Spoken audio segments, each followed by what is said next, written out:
Sungguh mulia, tulus dan sempurna mengasihiku. Pengorbanan di Kalvari,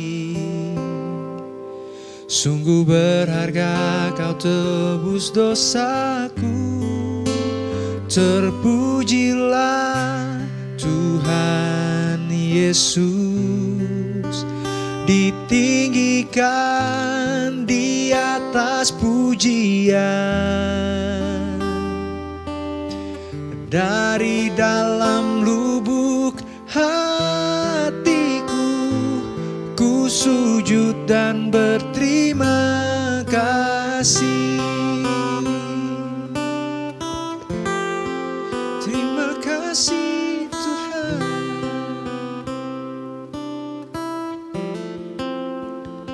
Kasih Tuhan tak bersyarat, tak seperti cinta yang ada di dunia. Selalu memberi lebih dari yang layak ku terima di hidupku. Terpujilah Tuhan Yesus, ditinggikan di atas pujian. Dari dalam lubuk hatiku, ku sujud dan berterima kasih. Terpujilah Tuhan Yesus, ditinggikan di atas pujian. Dari dalam lubuk hatiku, ku sujud dan berterima kasih. Salibmu, kemenanganku. Bilurmu, kesembuhanku. Salibmu, kemenanganku. Bilurmu, kesembuhanku.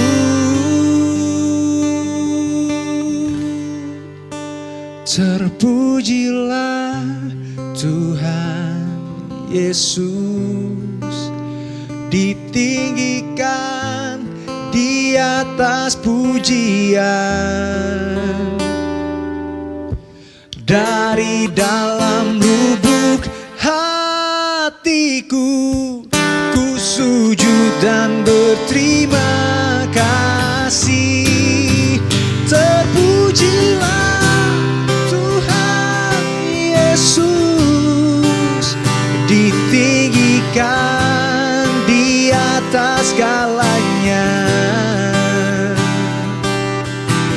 Dari dalam lubuk hatiku, ku sujud dan berterima kasih.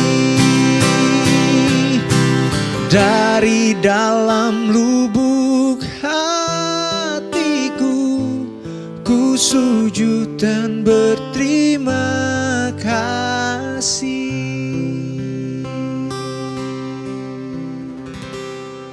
Haleluya, shalom Bapak Ibu Saudara yang saya kasihi. Mari pada minggu ini kita akan lanjut membahas tentang apa dan mengapa kompak. Nah, kita udah belajar saudaraku 2 prinsip sebelumnya saudara, bahwa kompak adalah sistem pemuritan yang digunakan oleh Yesus dan rabi orang Yahudi. Karena itu saudara, Kalau kita menjadi murid Yesus, maka kita juga harus bergabung ke dalam kompak. Ya, karena kita nggak bisa jadi murid Yesus tanpa melalui, saudaraku, komunitas sepakat ini.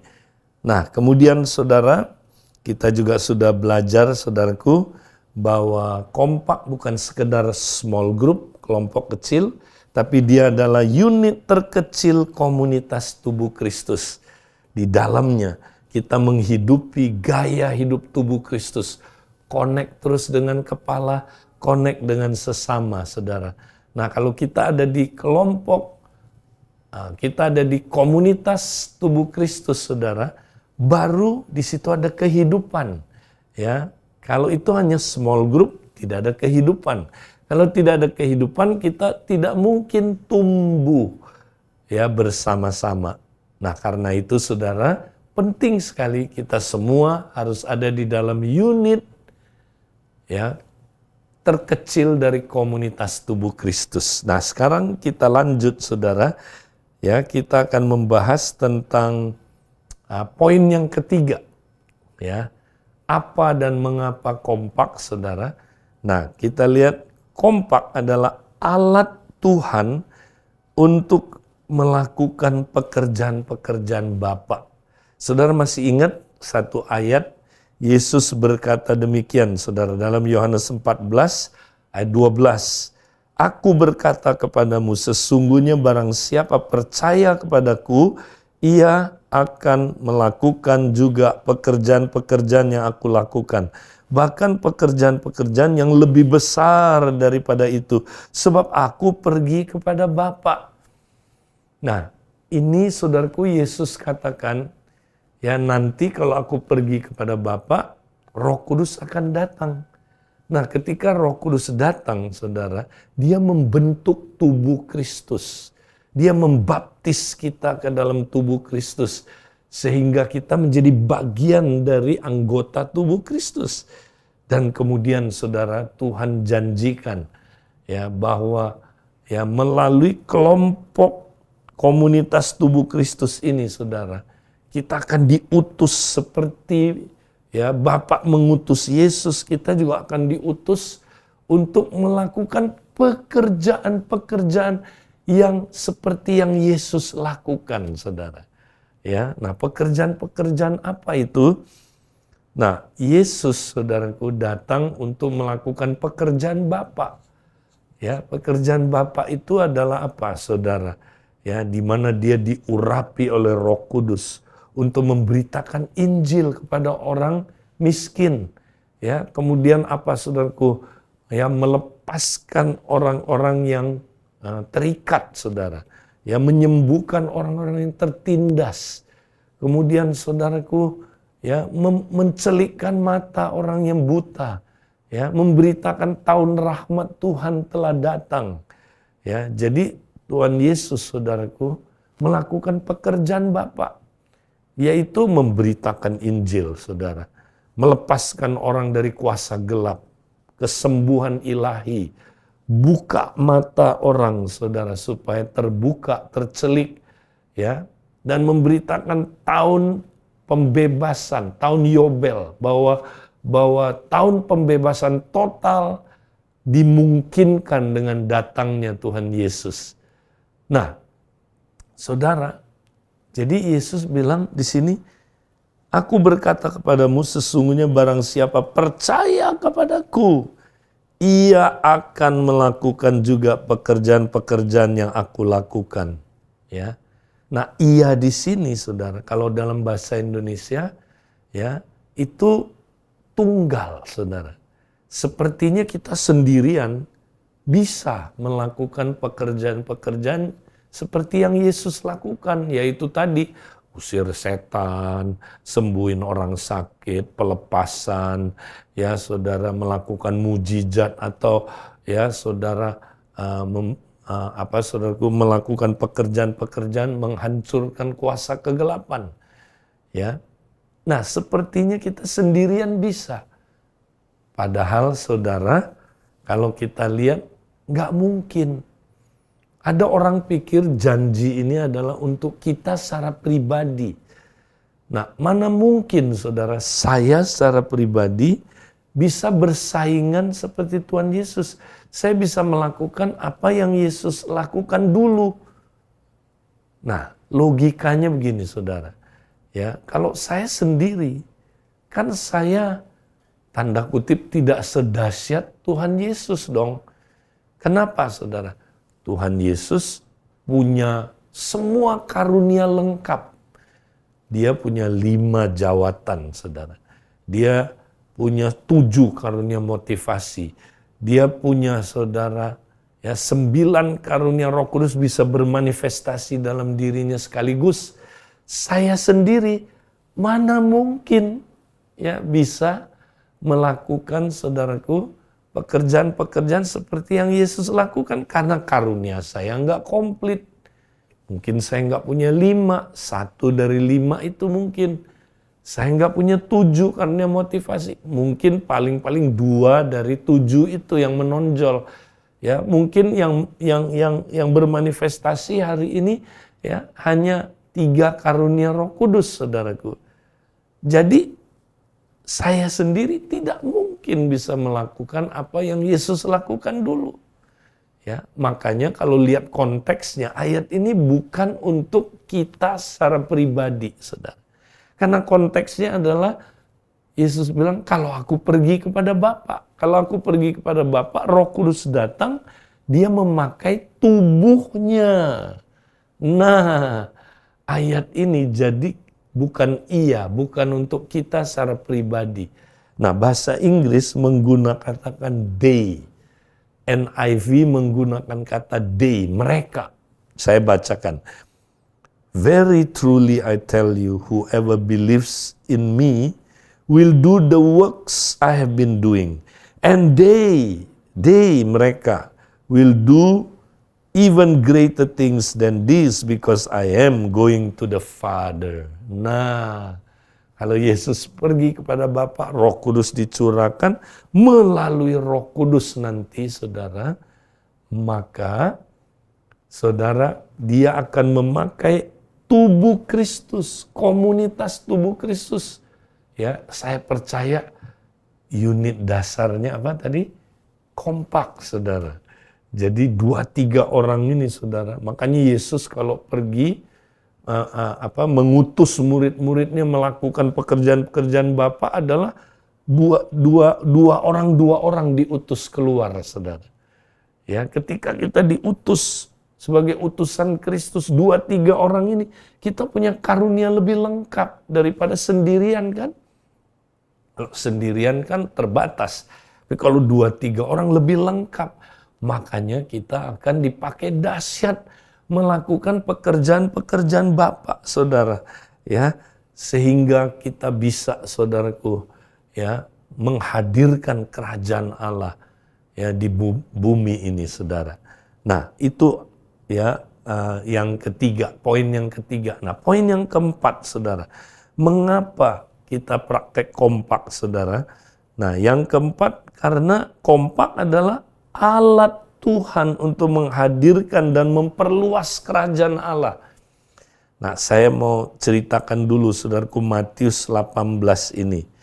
Ya, Matius 18 ayat 18 sampai 20. Ya. Di sini, saudara, konteksnya ya, Tuhan Yesus sedang ceritakan ya apa yang harus terjadi di dalam tubuh Kristus. Ya, di dalam eklesia, di dalam gerejanya. Karena Tuhan Yesus hanya menyinggung tentang eklesia 2 kali. Di Matius 16 dan kemudian di Matius 18. Jadi konteksnya dia lagi berbicara tentang eklesia, gereja atau tubuh Kristus. Dan di dalam tubuh Kristus, Tuhan Yesus ya menyampaikan bahwa kalau kita lihat saudara kita berbuat dosa, saudara, kalau dia terus-terusan berbuat dosa, jatuh terus, ya, dia, saudaraku, udah jadi habit kita, ya, orang yang lihat itu nggak boleh tinggal diam. Kita mesti nasihati dia 4 mata. Nah, nasihat di sini nggak sekali, saudara, berkali-kali. Tapi kalau dia nggak mau juga mendengarkan kamu, kata Tuhan, panggil 2-3 saksi. Nah, perhatikan, ini kuncinya. Panggil 2-3 saksi, layani orang itu, saudara. Kenapa 2-3 saksi? Karena ini adalah hafruta tadi itu, saudara. Ya, ini adalah kompak, unit terkecil dalam tubuh Kristus, ya, yang didesain oleh Tuhan untuk apa, saudara? Untuk menolong ya orang yang jatuh dalam dosa, orang yang terikat dalam dosa supaya dia bisa lepas. Nah, orang ini, saudaraku, kalau dilayani oleh 2-3 orang ini dahsyat. Kenapa, saudaraku? Karena 2-3 orang ini mempunyai kunci-kunci kerajaan. Ya, makanya dia bilang ayat 18, aku berkata kepadamu, sesungguhnya apa yang kau ikat di dunia ini akan terikat di sorga. Dan apa yang kamu lepaskan di dunia ini akan terlepas di sorga. Ya. Lalu ayat 19, dan lagi aku berkata kepadamu, jika 2 orang daripadamu di dunia ini sepakat meminta apapun juga, permintaan mereka itu akan dikabulkan oleh Bapakku. Nah, sebab katanya, saudara, kalau 2 orang aja sepakat ya meminta sesuatu, maka Bapak pasti mendengarnya. Ya. Nah, konteksnya apa, saudara? Yaitu tadi, saudara, untuk mengikat dan melepaskan. Jadi kalau ada, saudaraku, orang berdosa, dia terikat dosa, saudaraku, dia diperbudak oleh dosa itu. Nah, hafruta, saudara, kompak punya kuasa menggunakan kunci-kunci kerajaan. Ya, nah kunci-kunci kerajaan ini apa, saudara? Ya, kekuatan dari Roh Kudus diberikan kepada kompak, saudara, untuk kompak bisa melepaskan orang dari ikatan dosa ini. Karena kunci-kunci kerajaan, saudaraku, itu adalah kekuatan kuasa untuk menghancurkan kuasa kegelapan. Ya, saya percaya kunci-kunci kerajaan ini, saudara, adalah kuasa termasuk, saudara, peperangan rohani.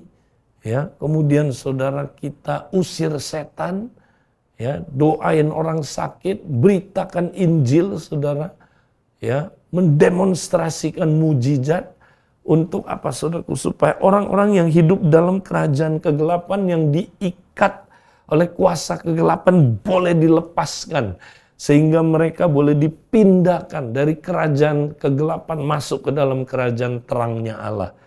Nah, termasuk kalau orang walaupun dia udah lahir baru, saudara, tapi kalau dia masih terikat dalam dosa, ya, dia bisa dilepaskan dari dosa itu. Kalau dia memang ya adalah dombanya Allah, pasti dia lepas, saudara. Kecuali dia bukan domba. Ya, kemungkinan kalau dia kambing, saudara, nah, katanya kalau dilayani terus oleh 2-3 orang ini, dia nggak bisa lepas juga. Jangan-jangan memang dia bukan domba, saudara. Dia adalah belum lahir baru. Makanya anggaplah dia sebagai orang yang tidak mengenal Allah. Nah, jadi saudara, Tuhan Yesus lagi cerita tentang unit 2-3 orang ini yang hebat sekali, saudara. Bisa menggunakan kunci kerajaan. Ya, mereka itu karena mereka adalah komunitas yang sepakat, ya kan? Nah, dari sinilah kita dapat istilah kompak. Kompak itu komunitas yang sepakat, saudara. Bisa menggunakan kunci kerajaan, ya. Ketika mereka berkumpul dalam nama Tuhan, Tuhan hadir di situ, saudara. Ya. Nah, bukan berarti kalau sendirian Tuhan nggak hadir, berdua, ya. Baru Tuhan hadir. Enggak, sendiri pun Tuhan hadir. Tapi kehadiran Tuhan di sini, saudara, ada tujuannya, yaitu untuk apa, saudara? Melepaskan orang itu dari kuasa kegelapan, melepaskan orang itu dari kuasa dosa yang mengikat dia, saudara. Nah, itu maksudnya. Jadi ini powerful sekali kalau saudara mengerti ini, saudara. Ya.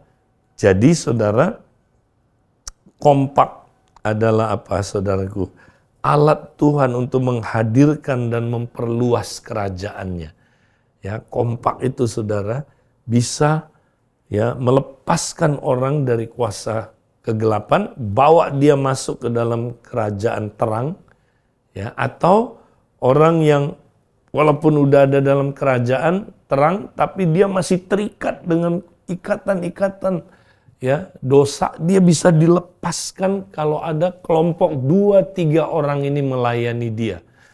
Ya, nah ini luar biasa saudara. Ini jarang dibahas di dalam gereja. Nah kita mau praktekkan ini saudara. Kelompok 2-3 orang ini yang memegang kunci kerajaan. Nah yang kelima, kita mau lihat saudaraku, ya poin yang kelima, apa dan mengapa kompak. Karena kompak adalah komunitas sebagai alat untuk menjangkau jiwa. Ingat saudara, Tuhan Yesus ya kalau dia mau muridnya memenangkan jiwa, dia nggak pernah utus sendirian, nggak pernah. Ya, selalu berdua-berdua.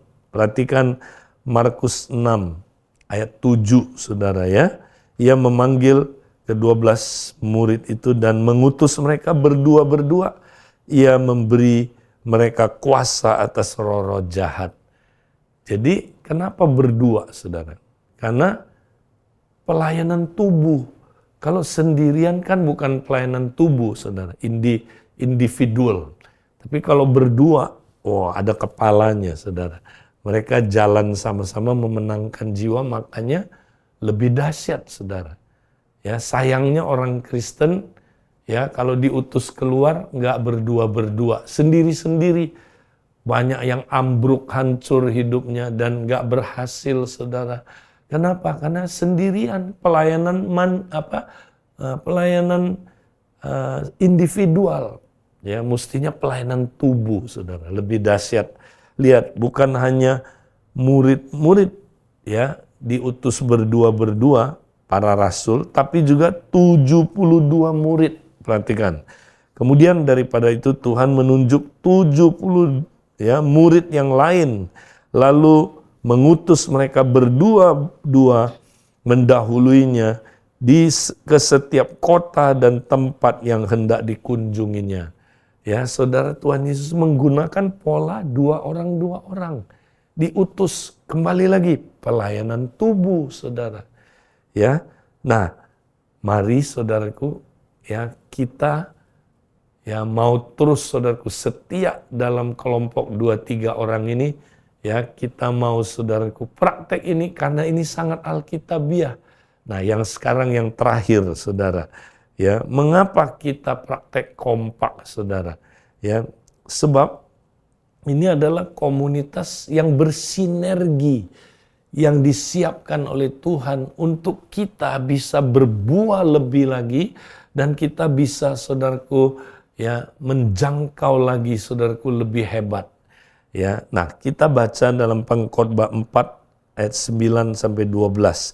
Berdua lebih baik daripada seorang diri karena mereka menerima upah yang baik dalam jerih payah mereka. Jadi kalau berdua saudara itu lebih baik dari sendirian. Kenapa? Karena berdua berbuahnya itu lebih banyak daripada sendirian. Makanya kita jangan pernah saudaraku ya sebagai murid Kristus sendirian. Ya, kita mesti punya komunitas 2-3 orang ini. Ya. Nah, kemudian ayat 10. Karena kalau mereka jatuh yang seorang mengangkat temannya, tetapi wahai orang yang jatuh yang tidak mempunyai orang lain untuk mengangkatnya. Ya. Nah, poin yang kedua, berdua itu saudara lebih aman daripada sendirian. Ya, kalau kita sendirian jatuh aja, nggak ada yang bisa angkat kita lagi. Tapi kalau kita berdua ada yang bisa angkat kita, lebih aman. Saudara, saya temukan saudara, banyak sekali pemimpin jatuh itu karena dia sendirian. Nggak punya teman. Ya, orang Kristen saudara nggak punya teman.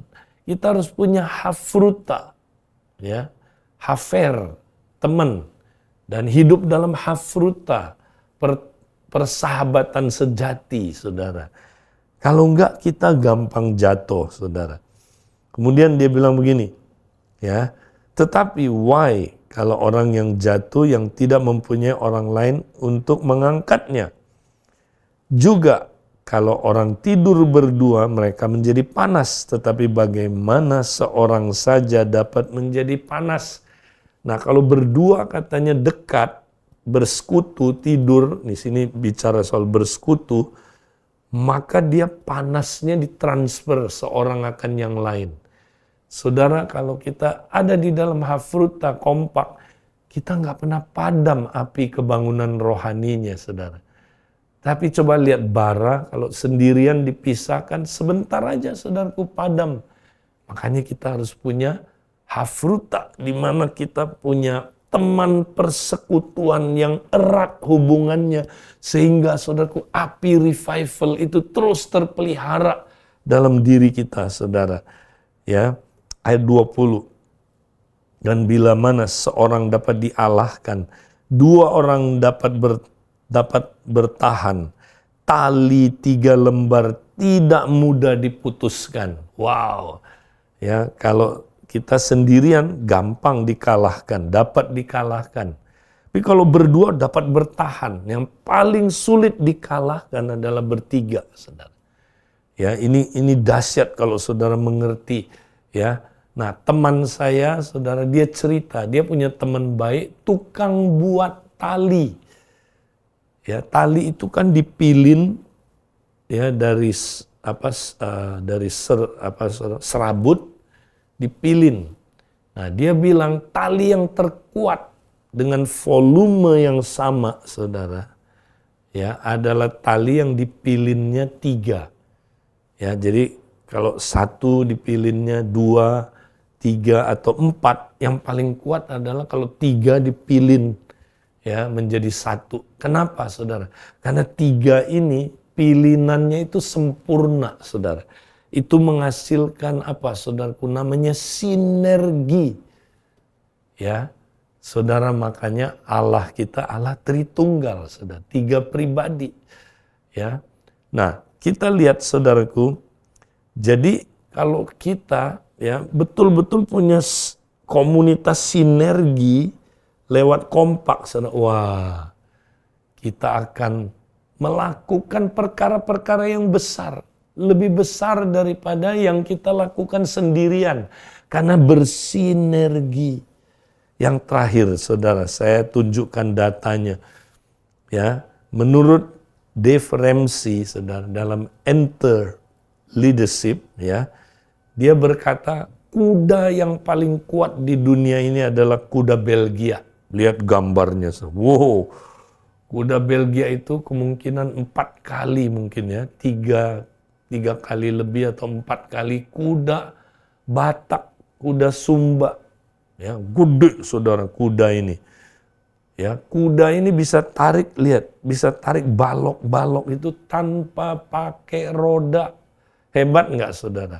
Ini kuda terkuat di dunia ini. Nah, 1 kuda Belgia bisa tarik 4.000 kilogram beban. Ya, wow, 4 ton 1 kuda Belgia, saudara. Nah, kalau 2 kuda Belgia menarik beban sama-sama, mestinya berapa kilo, saudara, daya tariknya 2 kalinya kan? 8.000 kan? Tapi kalau 2 kuda udah tarik beban sama-sama, dia hasilnya bukan 2 kali, tapi 3 kali, ya, 12.000 kilogram atau 12 ton. Dahsyat, saudara. Tapi yang lebih dahsyat lagi ini, kalau 2 kuda Belgia saling mengenal. Nah, ini dia. Temen, dilatih bersama, mereka hafruta. Wih, tahu nggak berapa daya tariknya, saudara? Bukan 3 kali, 4 kalinya, saudara. Yaitu 16.000 kilogram atau 16 ton. Bayangkan, saudara. Nah, inilah yang disebut sinergi. Ya, saya banyak nanya orang-orang di hafruta, saudara. Kamu sejak praktek hafruta kompak, apa yang kamu temukan? mereka cerita, Pak, saya temukan hidup saya bersinergi. Ketika bersinergi, kami menghasilkan buah yang lebih besar, ya, buah yang lebih banyak, ya, kami bisa lebih efektif, kami bisa lebih maksimal, ya.